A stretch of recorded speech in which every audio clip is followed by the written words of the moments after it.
voit des équipes qui les vol pour équipe à trop là ou non que ton aller de l'autre mais nous il y a tiré mon doigt et nous là pas dans mes côté on t'a dit police universitaire là dès qu'on la trop renforcer ah oui pas ils sont là nous voir les et nous mais normalement nous la face situation en même temps quoi parce que bien toi c'est dit et nous qui les officiers nous la job l'homme qui dit les bras là ministre coucou coco school coco les ministres et les cadres étaient de la bourse et on monte dans une cour de dire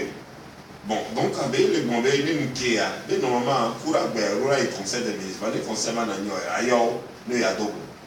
bon comme voya a dit que les étaient de temps fonctionner la loi pour faire donc pour ministre on dit la travail pour aller non ben il y a pas ministre avec elle donc et bien pour dodo mais au déjà non quoi il mais on va faire pour ce ministre bon ben avec ministre ben là et gao mettez malo gao les caméras donc il y a que ben il a blonné wa ton ben avec ministre avec étoile donc il y a hoyo gao les caméras et bomber le pour police universitaire va mo va correct quoi et bon kudo et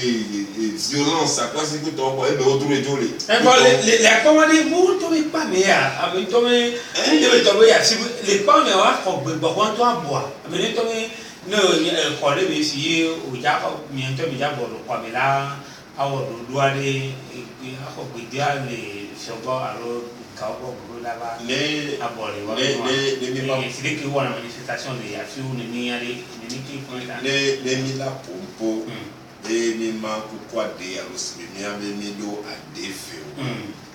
et bien pourquoi la pourquoi des mais et ça que milo va plutôt school encore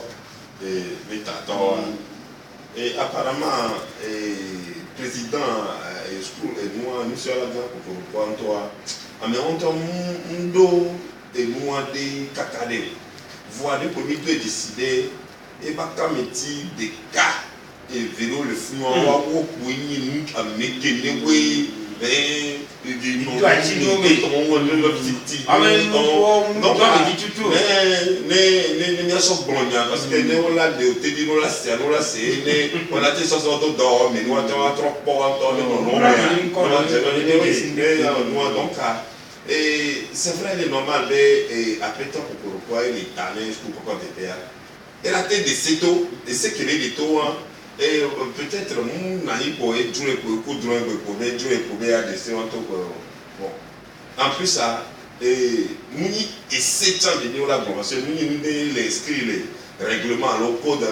mais l'eau de venir de tout bon il y a des séries effectivement des abaner tomber et Sokudo et Kekeom et que ton c'était là et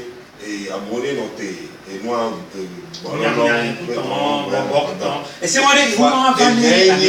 est-ce que parce que normalement de nous en tout temps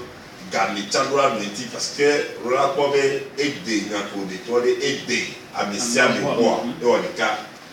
que moi dans ta série quand les et nous on a des school pour de temps bon les américains ni à pétofio là ça bien de tout les il y a des gros points là d'autres coups de un petit peu de séance au roi bon de Bouenti là bientôt on propose bon nous les généraux mi garantie les potents ok il y a des moments qu'il y a et par mesure de sécurité il y aurait qu'un tiers pour bon les kilos donc il y a des trop va ngô de métafa et moi je dis parce que après toi n'y a pas de qui a déterminé et il faut donner à l'eau pour une âme bien née la valeur n'atteint pas le nombre d'années voilà tenir fait voilà doit y a 100 que les nous le pompe mais que oui et tailler dans d'autres temps la bonne bon parce que à déterminer et nous n'y a mérite pinto ndo monopole na nous n'y a anya 100 yewa voilà te fait voilà nous n'y a 100 mais donc quoi mais aussi que dans cette là bon pour la oble donc à mille yo on est bien les sous pour de leur temps anya 100 nous on est bas sous voici nous atteignons les qui on non avec cadeau mais pas kudo et avec pour là parce que après tu vois l'université de Catalogne avec pour là n'ingbe bon non bien bien nous on toi avec Gina vi montu voir non mais attends tant que be ma ouais be di bien mi doit me récupérer et do et les do tomi les do dogo gogomi les do dona beaucoup bien donc à occasion ni no be me là a saisi et qui on bobo na la ba na nia et si on est goé ouais na ba na voir nous que premier do de si tu as no be et il y a que ne Johnny Sokura be ye kekeka blomi ba do fie so joba koro school koko de pia ni le po mu ko gbe ya e nu o la jo parce que de ka je wa de po do go po ya ko ra yo to me na le minister le yo ja le to go kwi lo no da ti o po gbo na de wa to po yo ko tro kankan le gbe ani la no fie gbe ya mama no fie gbe wa no me e gbe o re wa e ouais c'est ça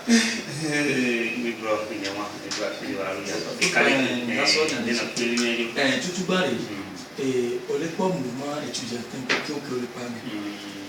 qui ont les politisé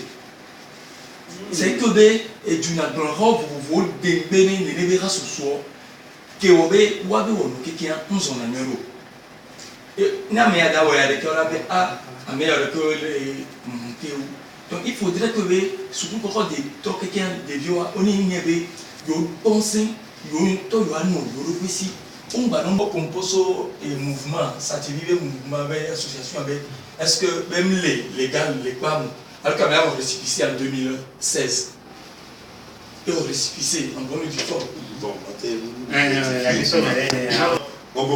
on département qui est orienté dans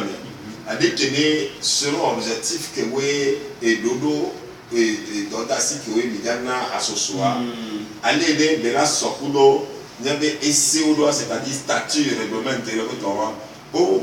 l'ondami kaka mila ouais de la météo il y a des sommes de voix oui mi répondait loi de 1901 BCA donc à fond meilleur moi il y avait tout fait donc à l'état les télémi association qui ont un film comité va y même TJP non ne ko benyo a associé pe tom le kenebe à moins que et associé là on est super associé kenebe no go déposer là pour on est signé récépissé non c'est cas on a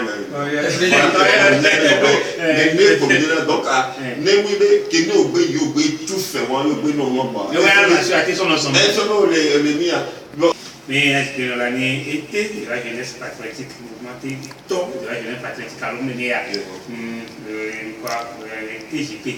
et pendant ça que je m'y abo dès qu'il y a eu ça fait tout go joie na niari ne non les et quoi il nous et autant quoi de disibili dès qu'il y a bon là il doit de la toi alors tu viens on est qui beaucoup autant pour la le temps mais il n'a pas à quoi le voyer à toi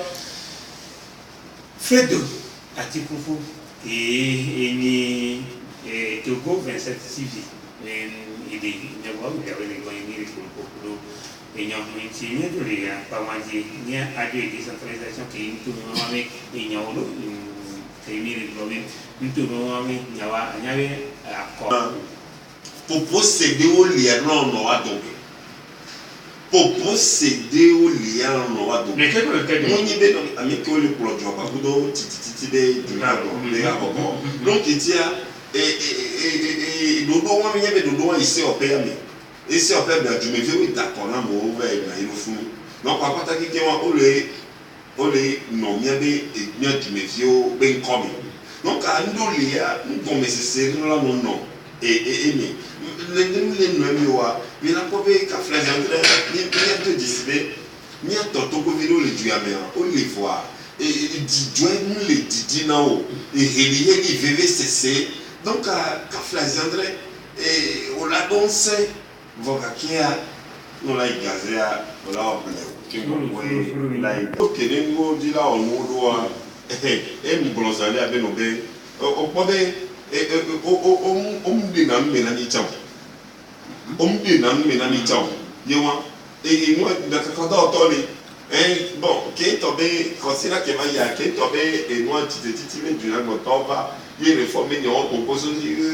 a finalement obligé à et si on peut me lever et moi et ni les incolons là nous parlons de là elle va mon Dieu obligé elle va mon Dieu ouais bon mais aller bon mais la réforme va bien mais avec elle etc. Moi je dis là empêcher et ni on nous doit pour parler de décentralisation mais ni on pour une question matérielle du vieux bon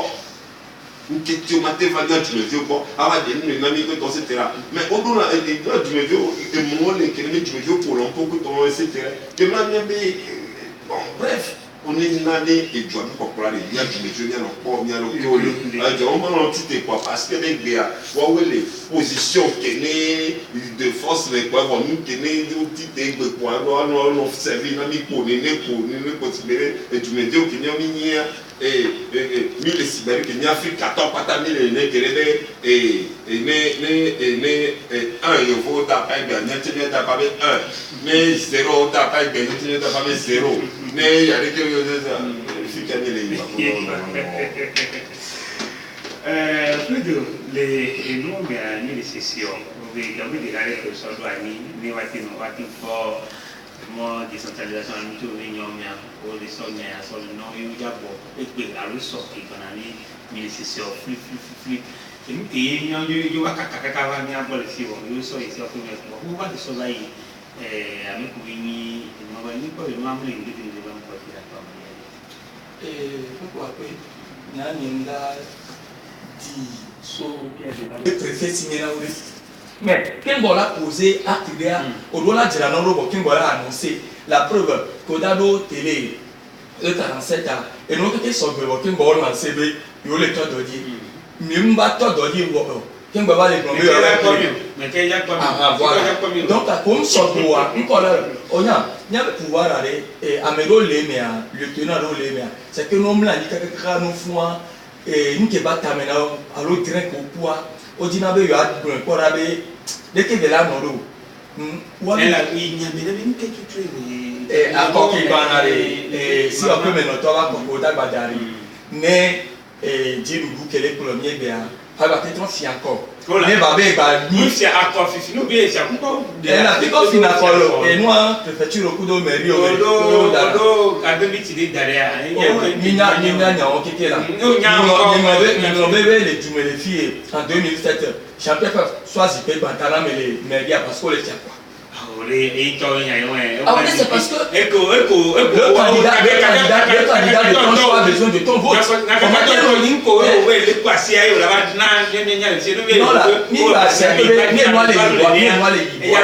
Non, tu me dis c'est que les points les fous noirs et les nids effins. Parce que nous, on met au flic, on est on a grandi fille pour fille pour de fille, yo du gilet. Supposons que Mileni transit préfecture et pour le moment. Et nous battons flics. Yo flics. Beaucoup de séries comme le Golf 2, Golf, etc. Nous voir.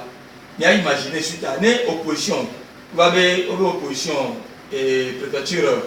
10, mais pour mettre le gilet. Côté on me calme. Ni bang bébé et non il y avait fichier que tout les gars, mais tout mission l'état quoi. Les filles qui est l'émission c'est Blita qui est à béton 2000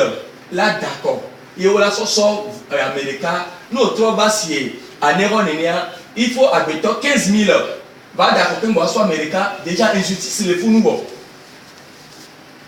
injustice les fous nous bon né à béton 2000 d'accord la fille nous sommes les seuls candidats les cas va filer à béton 15 000 il est là d'accord qui bon voilà son candidat les cas ben injustice bobo de toi les fous ce qui veut dire que plan est bon balita au lieu gagner opposition ni la quoi oui des cas il est au là au tonton du médio c'est le qui est président du médio le donne nanawa au-delà des fions des amona des fions c'est que ou avec bédo là nous donner tasiwa nous sous ami atala il a dû a dit là raconter les vies ami atala il est donné à toreke ni quoi mais ami donner les filles quoi même que il est bien et que mi bien on te va pas bien essayer à trouver na moi ici il y a pas d'amener tout alors moi dit oui gagner nous c'est tu vois nous propos les boîtes de qui est une caille au ici na tu dois mettre sur ce que nous voyons sur le pays de la part de toi avec la on va pas l'école une caille moi toi là tu vois ici d'accord ni ya bebe wa fa ke mo we ne ma do ne wantia ndi wa patron ko ko do ne ke ne mizamba yisande ya ndi ma tro pointi par rapport ne America to Obama ba ko do Trump e ko do on ko ne Obama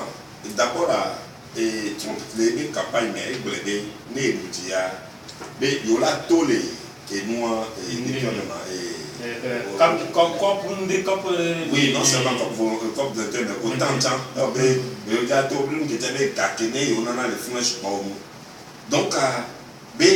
il y avait et nous qui dîner America vioa qui les wabe en plus ça accord on Obama est doué dans le le wo vous pouvez que encore on doit y être America vit pour travailler nous bani priorité na yo donc no ole popo be no e ya enyi nke na jina joa donc tu me viens dire la te va la te mon donc aïe nambe élevé VDB et d'autres assis que kenebe ole webe ya pardon et tu me viens pardon toi dit pardon tu me viens pardon toi dit comme ça là ni d'autres assis que la nani fiesi fiemia voir ni betobe ni fofo do la nani ye o be susu de pour la nos impôts ba ko susu be et wa be no we calcul schéma do won to be intérêt o me ko ton etc ke be mani ni ke ni et doit to ni tu me viens to et so et nous les 15 ans les doigts on pas pour les créer situation de ke ne be et ka fragante les moni situation ke ne dé be anani le togo fio to me et ni nous de ke ne dibe Cap 2015 bakudo et groupe de 6 bon et il y avait so dans le mien et tu me viens que oui on note accord dans les tu as mais au support